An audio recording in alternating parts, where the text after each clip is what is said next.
Nosso convidado acabou de celebrar uma missa e ele deve estar entrando, tá bom? A gente vai escutando essa canção pra gente entrar, né, em todo nosso clima da noite de espiritualidade. Vou falar um pouquinho sobre o Vladimir, né? Até um pouquinho antes, né? Hoje a gente estava conversando um pouquinho à tarde, aí eu falei para ele, Vladimir, como eu vou te chamar? De Vladimir, de padre, como que eu te chamo, né? Enfim, né? Ele é, além de ser padre católico romano, ele é um ser humano lindo, né? Cheio de luz, né? E eu fico muito grata de você ter aceitado o convite numa noite de São João, né? Num dia que a gente sabe que todos os padres ficam na celebração, que ficam fazendo todo os nossos, né? Trazendo aí todas as explicações, todas as bênçãos, todas as solenidades.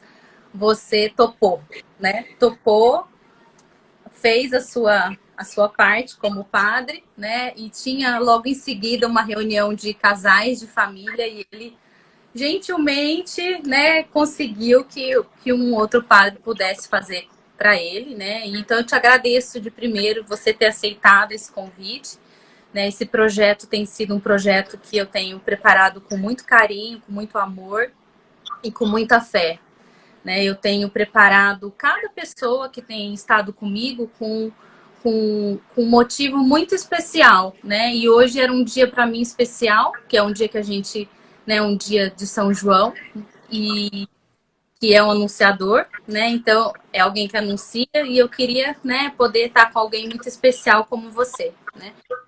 O Vladimir, ele é alguém muito diferente, porque ele é um padre, ele é psicólogo, né? Ele é terapeuta de casais. Ele tem toda uma formação também corporal, né? Que é toda a área que eu sigo, que vocês sabem, né? Que eu sou psicoterapeuta corporal, eu trabalho com humanização nas empresas, com consultório. Então, ele tem uma linha muito interessante, né? Para mim, ele é um profissional e um ser humano muito completo. Então, esse foi um convite feito com muito carinho e com muito zelo por ele ser quem ele é, né? Então, e aí a gente conversando, eu falei para ele, você topa? Ele falou, topo. E aí a gente ficou na história do tema, né? E o nosso grande objetivo da noite, né, é poder despertar a espiritualidade nas pessoas, né? Uhum. Que a hora que fala de José, que mostra a questão da resistência, Uhum. eu percebo não uma resistência só nos limites humanos, mas como uma resiliência. Não é só resiliência. É Uhum. uma resistência no sentido de além de si mesmo. É uma Uhum. potencialidade que vai além do próprio ser humano. É aquilo que significa o espírito.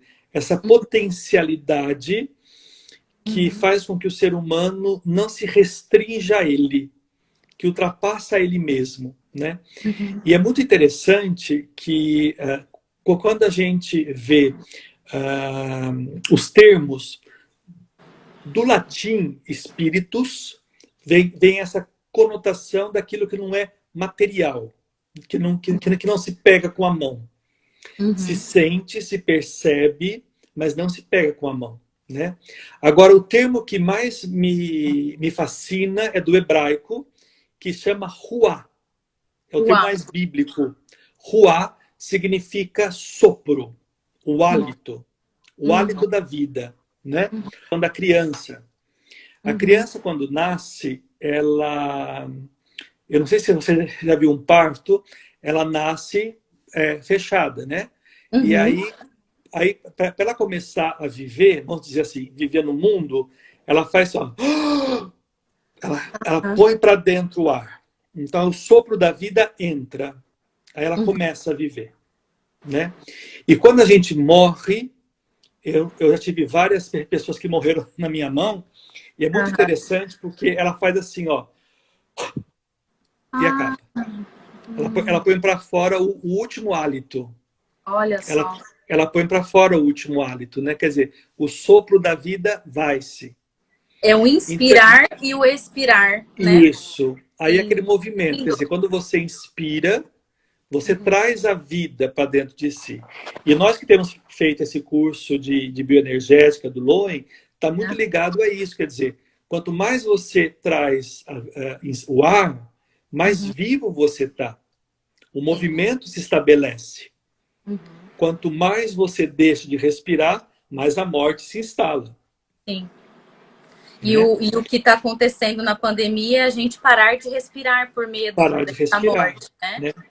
Sim. E o que acontece? A espiritualidade é o sopro do divino em nós, nos trazendo de volta à vida. Por isso que é muito importante e tem se redescoberto muito a meditação. E isso é uma prática muito antiga e as pessoas acham que tem muita gente aqui da paróquia entrando. Acho que eles viram as propagandas por aí, olha. Que legal. Você viu que a Sandra entrou? A Sandra entrou também, tá aí a Sandra entrou também, que bom. Então, quer dizer, as pessoas... Que bom. Aí o que acontece? Quando você vai me interrompendo, Karina, porque senão eu vou andando. Viu? Não, tá lindo. Eu tô super emocionada porque eu tô me conectando, porque para mim, eu vivo a espiritualidade, né? E te ouvir falar e integrar a vida, o corpo, as emoções com a espiritualidade, eu acho que isso é um bálsamo para todos nós que estamos ouvindo. Pode fluir. Porque aí... a questão da meditação, ela tem sido muito divulgada, né? Eu acho que é importante ser contada onde que é uma prática muito antiga, né, Vladimir? É muito antigo isso, e interessante que isso não é uma coisa nova, porque quando você reza, você executa uma meditação. É muito comum as pessoas dizerem, por exemplo, que quando vão à missa elas dormem. Eu acho muito legal isso. Porque, quer dizer, você vai na missa, você senta, você relaxa, você respira. Então você dorme. E não tem nada de ruim nisso. Quer dizer, é uma forma de você se autorregular também ali. Né? Então, é claro que se você não dormir seria melhor, é óbvio. Mas o que eu quero dizer é isso, quer dizer, as pessoas pensam que precisa mudar sua fé para meditar. Não. Você pode ir no culto evangélico, no culto pentecostal, e você faz sua meditação lá. Você pode ir no centro espírita que você frequenta, e no passe você faz sua meditação. Até no terreiro de Umbanda, quando você faz, você também faz essa questão. Então, espiritualidade, ela não se remete a uma situação de confinamento. Ela se remete a uma situação de vida, de movimento de vida interior. Né? E quando eu falo isso, eu lembro então dessa terminologia do ruá, que vem do hebraico, quer dizer, esse sopro que brota. Muito mais do que ritos, muito mais do que doutrinas, muito mais do que celebrações que seja, é o sopro que vem. É isso que dá vida, né?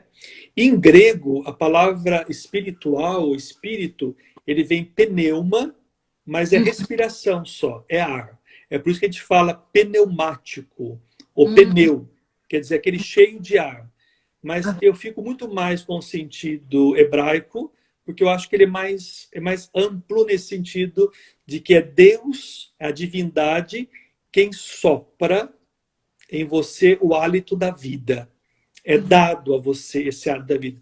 Que diferencia você de todas as outras criaturas.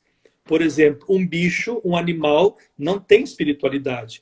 Por mais que você queira colocar no animal espiritualidade. Eu acho ótimo quando chega uma velhinha ou uma pessoa que quer rezar a missa 7º dia pro cachorrinho que morreu. Quer dizer, eu posso até entender, mas um cachorro, o ser humano é uma obra-prima. É a obra máxima do Criador. Ele tem um ruá. Ninguém mais tem um ruá. E é interessante porque eu fiquei aqui pensando que com tudo isso que a gente está vivendo, né, como que a gente tem ficado próximo tanto desse sopro da vida, para dar um golinho mais de esperança para a gente, né? Estando próximo de muitas coisas que vêm entrando por todos os poros da gente, né? Pela visão, pela audição, né? Pelas sensações. E aí eu fico pensando que tô aqui, né? A fé, ela é invisível, né? De alguma, é invisível. O vírus, para a gente, ela é invisível também, esse vírus que está nos rondando. E fica tudo numa sintonia que a gente não tem muito aonde recorrer, senão a uma grande questão da espiritualidade ou de explicações emocionais para a gente ter esse conforto e para ter esse ruá, que é um golinho mais de um sopro de vida. Né? Eu tô aqui, você falando, e tá me vindo essa sensação. E como que você tem visto isso? Porque outra coisa, né, Vladimir, eu tenho uma prática de ir a um templo. Muitas pessoas têm essa prática de ir a um templo para concretizar, para ter algo concreto de uma presença e de um encontro. E hoje a gente não está tendo essa possibilidade concreta. A gente, né, eu assisto as minhas missas, eu sei que tem pessoas que assistem os estudos bíblicos, outras estudam as palavras dos centros espíritas, eu conheço, vejo muitas meditações da monja, tudo por aqui, né? Por a telinha, né? Eu acho que essa questão da aproximação, da aproximação que a rede social está nos trazendo também traz uma possibilidade, mas também nos distancia do concreto. Né? Você tem percebido isso também né, com os fiéis, com tudo que você tem visto? É importante essa fala sua, a gente lembrar de uma coisa assim, boa, distinguir religião, religiosidade e espiritualidade. Religião, normalmente, a gente tem que entender que é alguma coisa voltada mais para um conjunto de doutrinas, conjuntos de ritos, conjuntos de normas, moral, valores a serem seguidos e que são importantes. E ela é uma instituição organizada, formada, liderada, né? Religiosidade quer dizer é a prática dessa religião, é o comportamento que a pessoa assume em consonância a esses valores, a essa doutrina, etc, etc. A espiritualidade ela já vai mais no campo de uma conotação mais subjetiva. É aquilo que eu dizia do ruá, quer dizer, é alguma coisa mais da pessoa, é um movimento mais subjetivo da própria pessoa, que vai se organizando, que se vai fazendo, é uma intuição, é alguma coisa mais próxima dela, né? Esse além de si, é o motivo que faz ela viver. Porque eu gosto muito de Viktor Frankl, quando ele fala do para quê. Quer dizer, o que te motiva a viver, o que te motiva a levantar de manhã, o que te motiva a estar aqui, o que te motiva a ir ali, né? É o dar sentido às coisas. Agora, o mais interessante é que, por muito tempo, se tentou separar religião, religiosidade e espiritualidade, como se as três coisas fossem independentes. Então, tem agora muitos trabalhos científicos, e que está sendo a nova abordagem, que eu tenho ficado muito contente, de ver que há uma integração. Não se dá mais para falar de uma religião sem espiritualidade e sem religiosidade. Não se dá mais para pensar uma espiritualidade sem uma religião. Por que não dá? Porque aquele sujeito que pratica uma espiritualidade é um sujeito social. Sim. E por ser um sujeito social, ele está numa cultura religiosa. Se eu nascesse, por exemplo, na Índia, a minha espiritualidade possivelmente estaria muito mais voltada para uma espiritualidade hindu do que judaica cristã. Então, quer dizer, de uma certa forma, a espiritualidade ela está ligada a uma religiosidade. Então, eu posso não ter uma categoria religiosa, Uhum. mas que eu tenho uma abordagem religiosa, sim.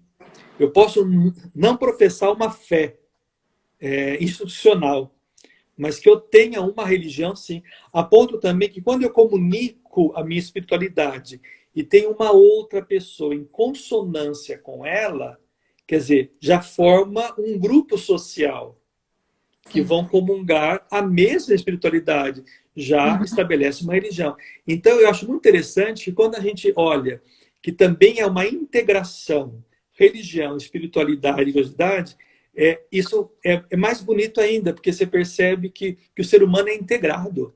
Uhum. Tenta se dividir, tenta se fragmentar, mas o ser humano é integrado, não tem como separar, né? E a tua pergunta, quando vem a questão da pandemia, a gente quer novamente desentregar o ser humano. Aham. Agora é tempo de pandemia, é tempo de isolamento, então você tem que ficar em casa. Não dá. O ser humano, ele precisa do outro. Ah, mas ele tem a telinha. Quer dizer, não dá, ele precisa do contato. Não, mas ele não pode, tá? Mas o tédio de ficar em casa é muito sério, É muito né? sério. Então, quer dizer, eu acho que a primeira coisa que eu tenho visto aqui, eu tenho visto, por exemplo, pessoas que estão no alto índice de depressão, Uhum. né? Porque eles não estão conseguindo se reinventar e estão perdendo também a sua identidade. Líderes religiosos, eu estou escrevendo um artigo agora sobre as reações dos líderes religiosos frente à pandemia. Olha só. Uhum. Então, são absurdas. Uhum. Eles expõem os fiéis a riscos. E, Uhum. de modo especial, os líderes religiosos milagreiros, e quando eu Aham. falo milagreiros, eu não estou falando dos pentecostais só, não. Eu estou falando da Coreia do Norte, eu estou falando dos asiáticos, eu estou falando de muitos lugares por aí, né? Eles convocam o pessoal para o culto num fideísmo de que Deus vai proteger, Sim. né? É muito E não é sério. bem por aí. É, E não e é é bem muito por sério. aí. Uhum. É sério, porque num pensamento cristão católico, o cristão quer dizer, você falar que Deus vai te proteger de uma pandemia e não fazer nada, é você tentar a Deus. Quer Aham. dizer, é o próprio Jesus lá no pináculo do templo, Uhum. joga-te daqui abaixo, né? Não, não tentarás o Senhor teu Deus, né? O anjo fala para José e para Nossa Senhora: cata o menino e vai para o Egito, porque Herodes vai vir pegar os 6. Sim. Nossa Senhora, ela não fala para o anjo assim: não, nós estamos com o menino Jesus, fica tranquilo, Herodes não vem pegar, não. Uhum. Humildemente, ela cata o menino Jesus e foge para o Egito. Uhum. Então, eu acho que a primeira coisa que a espiritualidade pode ajudar a pessoa, em termos de pandemia, é entender que ela pode ter o tédio, Uhum. que nada vai tirar ela daquilo que ela é um todo, Sim. que ela não é fragmentada, ela não é uma pandemia agora, ela continua sendo uma pessoa de relação. E ela Uhum. precisa se relacionar sim. Só que no momento de agora, ela precisa ser criativa e se reinventar. E a espiritualidade pode dar força para ela se reinventar. Eu acho que isso é fantástico que você está falando, porque eu sempre escutei, eu acho que muitas pessoas também escutaram, que às vezes a gente se aproxima muito mais de Deus, né? E talvez da espiritualidade como um todo, que abrange, como você mesmo disse, abrange, é muito mais abrangente. Ou você vem pelo amor, ou você vem pela dor, né? E de alguma forma a gente está vivendo uma dor coletiva, né? De uma forma que nós nunca vivemos, pelo menos de uma certa idade que se vive, algumas pessoas já viveram outras dores, mas a grande massa nunca viveu o que a gente está vivendo, né? E até para ilustrar isso que você falou, me veio na semana passada a gente fez a live sobre a questão do luto, né? Sobre o luto. E aí, falando de luto, a gente traz uma questão ligada à finitude, à possibilidade mesmo do fim, de chegar ao fim. E muitas formas de se conectar ao fim. A gente achando formas de ter explicações de como esse fim pode acontecer, né? Eu tenho visto que isso tem sido muito explícito em todas as redes. E na semana passada foi muito interessante, porque ao ponto que a gente foi falando da morte, logo em seguida eu tive um grupo de humanização nas empresas que eu coordeno, e quase todo mundo falando dessa dor, dessa perda, das possibilidades de entes indo embora, porque está chegando muito próximo da gente. O que acontece? Eles começaram a falar, graças a Deus nós temos uma fé, graças a Deus eu tenho o meu pastor, graças a Deus eu tenho meu padre, graças a Deus eu sigo uma meditação, tenho tido pensamentos positivos. Então, eu acredito que a espiritualidade também, como você falou, ela veio como um sopro de resgate para a gente, né? Para mim sempre foi presente. Nos momentos mais difíceis, ele foi um balão de oxigênio, né? Muito mais que uma coisa pequena. Mas hoje eu tenho percebido, né, tanto em consultório quanto nas empresas, que tem sido o que tem tido uma luz mesmo, uma possibilidade dessa criatividade acontecer, da gente conseguir se reorganizar para ser alguém novamente, né? Ou se reconstruir, né? Se recriar, né? Então faz muito sentido tudo isso que você está falando, né, Vladimir? Porque é uma reconstrução. Sim. O que é importante, Karina, a gente lembrar o seguinte: a espiritualidade não é uma coisa opcional. Não é uma coisa que você queira ou não queira exercer. É constitutivo ao ser humano como respirar. Se você não a exerce, você fica fragmentado. De uma forma ou de outra, você vai exercer uma espiritualidade. Alguma coisa você vai se apegar. É impressionante isso, né? E quando você fala isso, me vem ao pensamento várias coisas. Entre elas, que o que nós temos de pesquisa hoje, em termos... engraçado que as pesquisas começaram no campo da enfermagem. As pesquisas sobre espiritualidade começaram no campo da enfermagem, depois se alastrou. Engraçado que a psicologia não foi a primeira. Olha só. A primeira graduação que começou a ter mais pesquisa foi a enfermagem, da importância da espiritualidade no enfrentamento das doenças.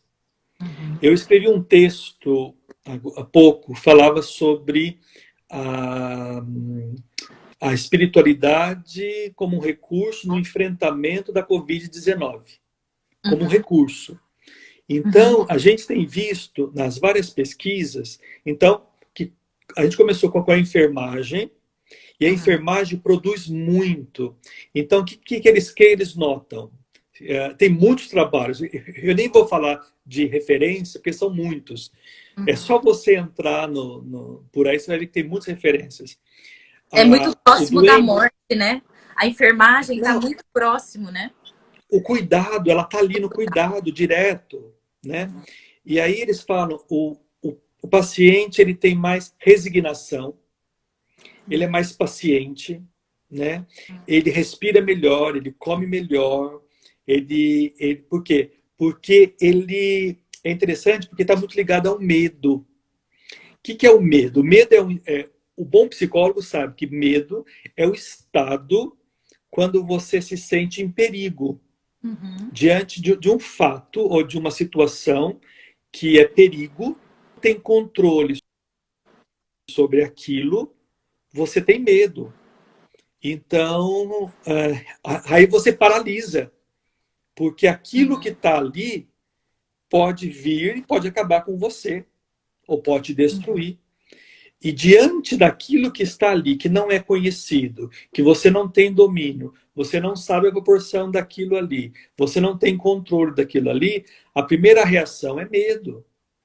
Então, esse medo te diminui, te deixa incapaz, te faz com que você fique ou aquele bichinho no canto agressivo, que você vai para o ataque, porque você precisa atacar, ou te deprime, quer dizer, eu me entrego como vítima de holocausto porque eu tenho que morrer, ou porque você não tem o que fazer, né? Ou aconteceu com a pandemia. Você espera passar. Aí passou um mês, você já entendeu mais ou menos e relaxa. É, Né? é, O que acontece? é um pouco do que a gente é a biossistêmica, né? É um pouco do sistema É, nervoso central, é o é a parte do somático, né? E do parasimpático e do simpático. Ou a gente deprime ou a gente fica na ansiedade, né? Não tem outro caminho, né? E acho que é por aí mesmo. Quando você estava falando do medo, durante essa pandemia, né, aconteceu um episódio comigo bem sério, né? Eu tive um tombo, eu tive uma queda e eu caí de uma altura de 3 metros de um celeiro. E eu fiquei uma reflexão muito grande sobre essa possibilidade do fim, né?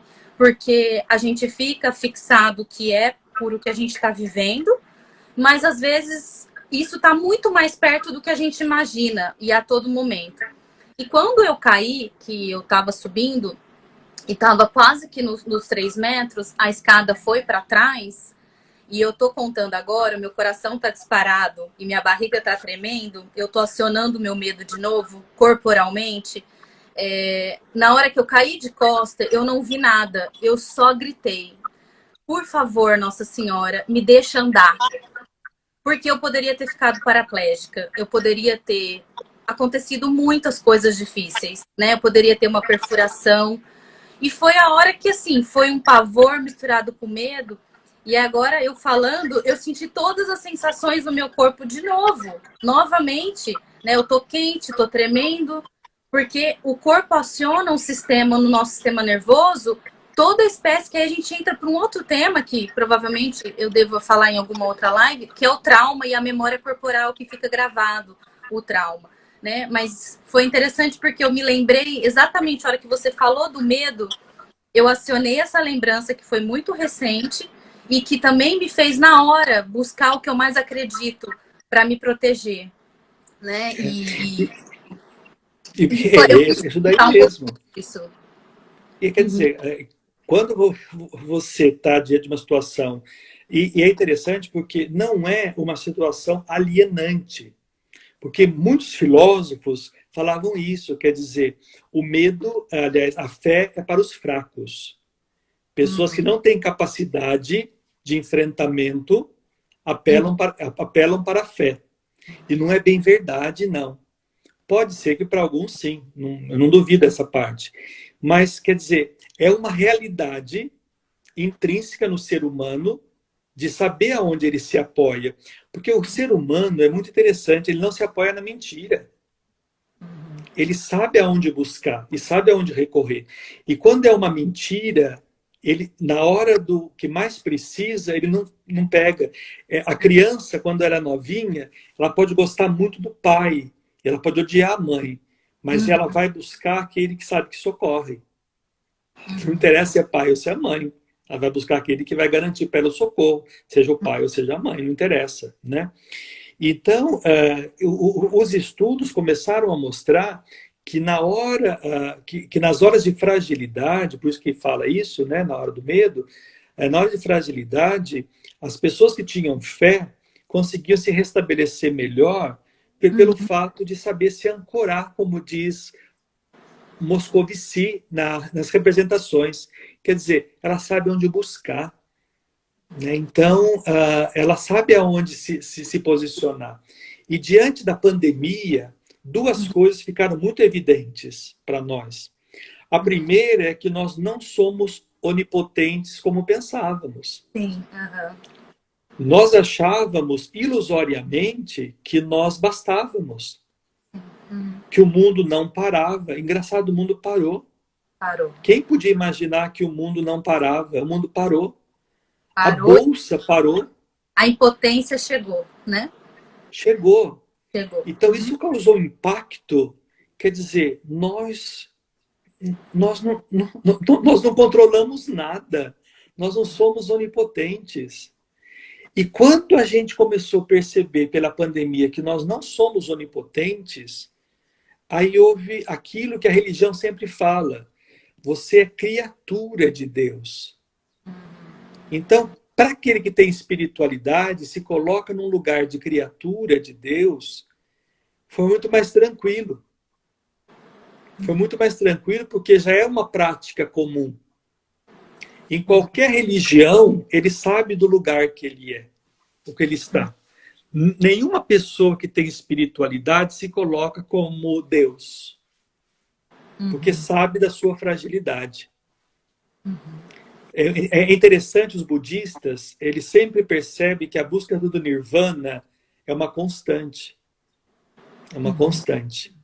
O cristão, ele sempre sabe que ele sempre vai ter que estar buscando a graça, que nunca vai estar perfeito, né?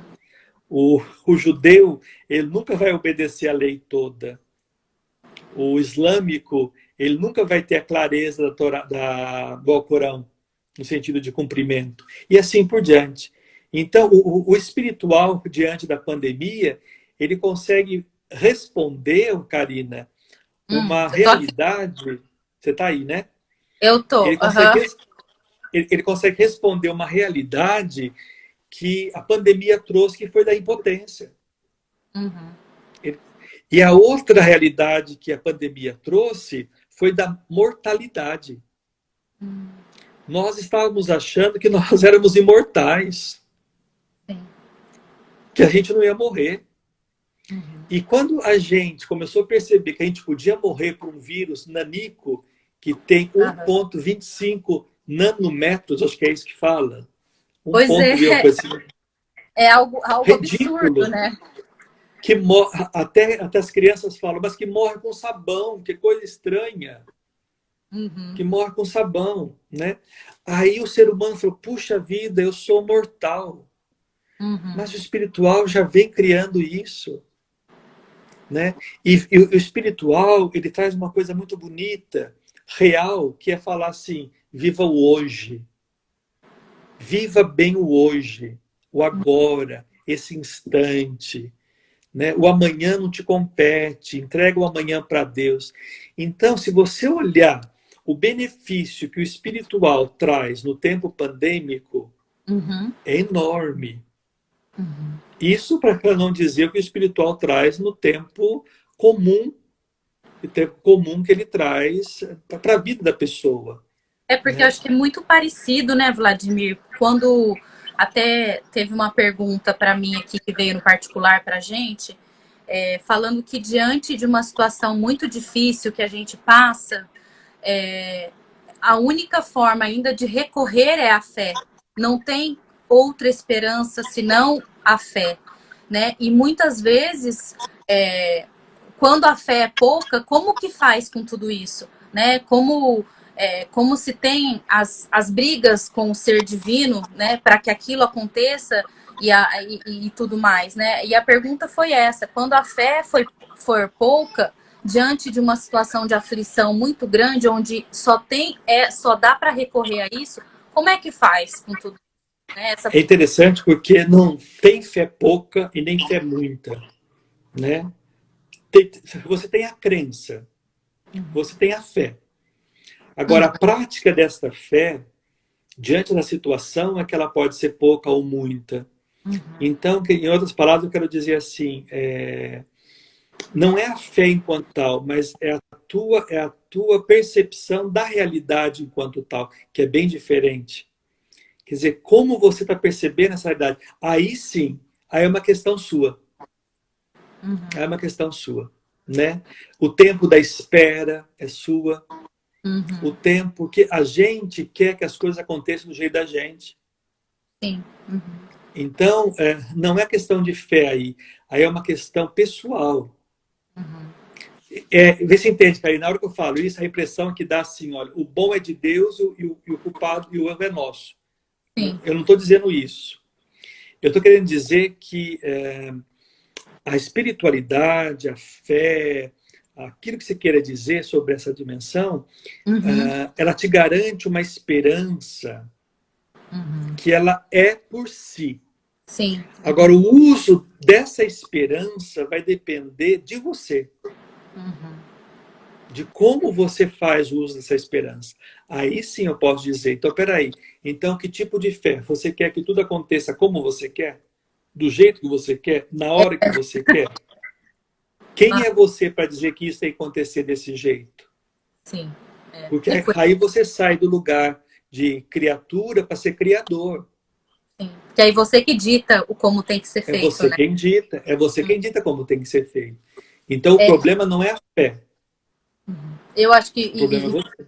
e tem uma questão que eu acho que muitas vezes a gente nem imagina o tamanho da nossa fé quando a gente está diante de uma situação tão difícil, né? É. E outra coisa, Karina, o fato da pessoa, nesse momento, pedir para Deus, para mim já é a maior expressão de fé que pode ter.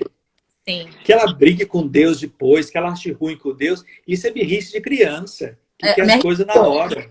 me arrepiou É, inteiro. É isso não, aí. mas porque a criança é assim, quer dizer, se não dá as coisas na hora que ela faz birra. Uhum. Mas ela pede para o pai, porque sabe que o pai vai dar. É. Se ela não acreditasse no pai, ela não fazer a birra. Sim. Então, a pessoa que perguntou, então não é fé, é birra sua. Pronto. E é interessante porque logo acima tem uma questão, tem uma fala falando da nossa intimidade, que tudo se dá a nossa intimidade com Deus, né? Isso. E é um pouco do que você estava falando da questão da meditação, que a meditação vem de uma prática vem quase que milenar, né?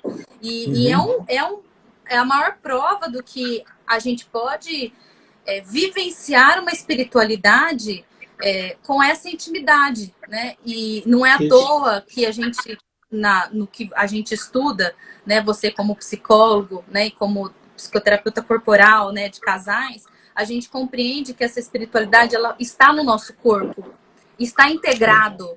Não é uma coisa Não. só divina do ser superior, onde que nos distancia, porque isso não nos traz intimidade. Né? O que nos traz intimidade é saber que a gente pode se curvar e ou não se curvar, ou fechar os olhos, ou eu ter a certeza que nesta live eu estou tendo um momento de espiritualidade, né? Que eu estou sendo tocado de uma forma mais íntima, talvez por um outro canal que não chegou para outras pessoas, né? E isso me faz me sentir dessa forma, me sentir na pele essa sensação, né, Sabe, Karina, uma coisa bonita da história de Viktor Frankl, que ele fala sobre a liberdade. Ele fala assim, mesmo no campo de concentração, eu sou livre, mesmo preso, eu sou livre ali, porque eu não me deixo ser preso ali. Eu vou além da minha fome e vou além da minha necessidade, mesmo com ela em mim. Aí perguntaram para ele assim, mas e quando é condenado à morte? Acabou. Ele falou, mesmo condenado à morte, eu posso ir para a câmara de gás, ou de cabeça abaixada, ou de cabeça levantada. Para isso eu também sou livre. Aí o outro falou assim, mas e se eu não tiver força para levantar a cabeça? Ele falou assim, eu sou livre para ir de cabeça abaixada, mas com um sorriso no rosto ou sem um sorriso no rosto. Quer dizer, você entende que o ser humano é capaz de ir até as últimas consequências para dizer que ele é senhor da vida dele. Sim, de Quando reconhecer. Quando ele se coloca como criatura. Sim. Porque ele tem alguém maior que ele. É muito lindo mesmo. E tem acontecido umas ressonâncias, né, com esses encontros que eu tenho sido só canal, né? Ontem eu estava atendendo um casal e eles falaram sobre espiritualidade, que cada um tinha uma forma de se conectar e que às vezes eles achavam que não era o caminho, que eles tinham que ter a mesma forma de olhar, né, de olhar para o mesmo Deus. E ele teve uma questão muito grave, porque ele teve né, ele teve um câncer muito raro, e logo em seguida apareceu um outro câncer nele. E aí ele não tinha nenhuma intimidade com Deus. Ele não sabia nem. Ele me disse que ele estava tomando morfina. Ele via a hora para tomar morfina porque ele já não aguentava mais. E ele falava assim: eu não sabia nem como pedir, eu não sabia nem como rezar, como orar, como conversar, porque eu não sabia como era. Eu não tinha um formato, né? E isso exatamente exemplifica o que você falou, porque se a gente não tem essa intimidade, às vezes a gente não tem nem como ter essa comunicação. Se essa comunicação está aqui do lado, se essa comunicação está aqui, que a gente está tendo um com o outro. E aí ele falou que depois que aí foi uma pessoa que começou a aplicar reiki nele, e aí depois uma evangélica que foi orar uma palavra, que ele começou a saber quem era esse Deus, quem era essa intimidade, né? E aí foi um despertar, porque ele não sabia nem como começar num momento de muita dificuldade, né? Então, esse é um ponto. O Vladimir, nós temos 5 minutos, tá? Só para a gente... Eu só quero dizer que aonde Deus te coloca, não interessa qual igreja, qual religião que você se encontra. Você tem que viver bem aquilo ali. Uhum. Se você então, se te coloca lá na Índia, que você é hindu, seja um bom hindu. Sim. Uhum. Né? Se te coloca, seja onde você estiver, mas seja uma pessoa porque, eu volto a dizer, espiritualidade não é opção. Faz parte do humano, é como respirar. A ponto que os grandes da psicologia, todos travaram enormes guerras em relação à religião, todos. Uhum. Eu acho que estavam buscando muito mais respostas para si do que para os outros. Quer dizer, se incomodaram com isso. E eu só queria dizer também que a espiritualidade, como o corpo, precisa de exercícios. Nada vem também assim da alegria, né? É preciso também exercício. Você não, às vezes as pessoas falam: eu quero exercer a espiritualidade.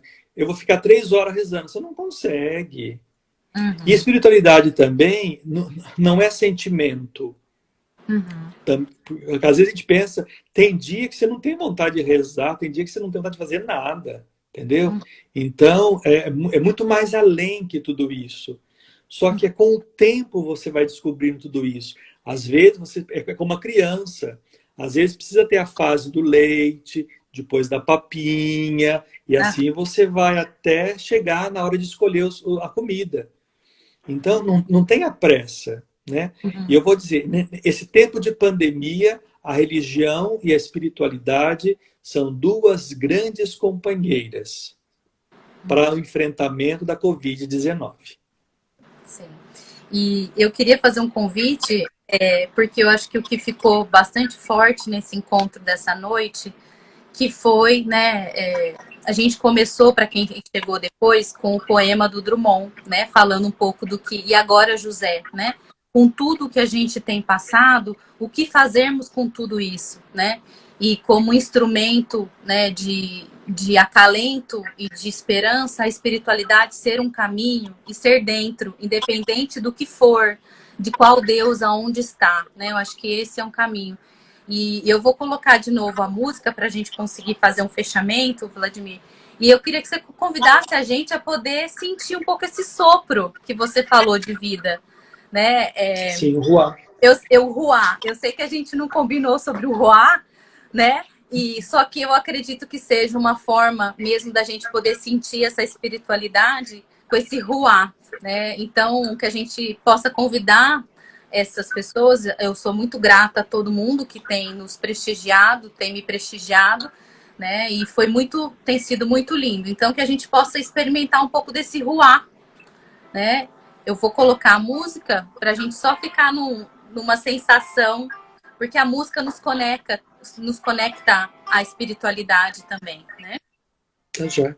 Eu agradeço muito, Karina, esse convite, a gentileza sua, esse bonito gesto seu de estar com as pessoas, de recriar o contato humano, mesmo que seja pelo computador, é uma forma de recriar. Muito obrigado. E como a gente começou com o Drummond, ele fala também naquela poema Mãos Dadas, ele fala de nutrir a esperança. Ele fala assim: não serei o poeta de um mundo caduco, também não cantarei o mundo futuro. Estou preso à vida e olho meus companheiros. Estão taciturnos, mas nutrem grandes esperanças. Entre eles, considero a enorme realidade. O presente é tão grande, não nos afastemos. Não nos afastemos muito, vamos de mãos dadas. Que o ruá que cada um temos, o ruá dado pela nossa vida, dado por Deus, essa espiritualidade que todos nós temos dentro de nós, possa frutificar em esperança de dias cada vez mais bem vividos, seja na pandemia, seja fora da pandemia. Não vamos esperar a pandemia passar, não. Vamos viver na pandemia mesmo, a alegria, a força e a coragem de um Deus que está com a gente, que não deixa a gente sozinho, não. De um Deus que caminha conosco e de mãos dadas.